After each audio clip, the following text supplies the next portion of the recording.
Hello boss, mayong hapon sa atong tanan no. Welcome na pod sa ato ang update karon pang alas 9 na to ang update mga boss no. Maghatag tag isa ra ni ka kombinasyon para sa alas 9 na to.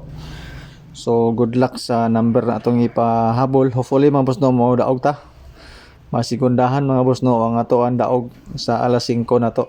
So katong mga nakakita sa to ang first video ganina no. So congrats sa inyo ha kung nakapatad mo. So don't forget to share mga boss no sa to ang video. So libre ni siya no, wala ni siya bayad. Dayon di taga pangig Gcash mga boss no sa to ang video. Okay, so congrats din no sa 861 nakarambol ta mga boss no sa kwan.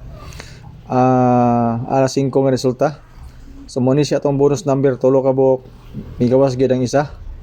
So congratulations sa mga nakadaog, sa mga nakakuha sa ato ang bonus number. So ginagmay na itong bonus number mga boss no, pinakataas na ginang tulo.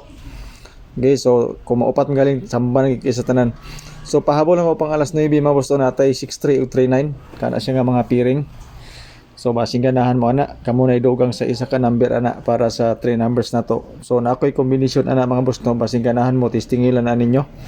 Kung sulod po na sa inyo ang guide, ang ako ang pahabol nga 63 o 39. Okay, so good luck no sa to ang kwan last to mga boss ha, pwede po na siya nga piring sa to.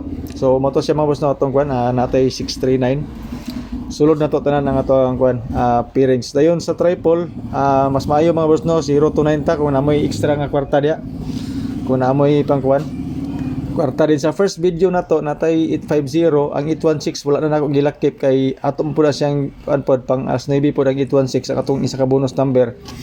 So gigawas naman siya ang 850 na lang ako ang ibutang karon sa kuha na to pang alas 9. So basing ganahan mo ng 850 na to. So i-try lang niyo mga boss no, duha ka kombinasyon nga to ang pahabol.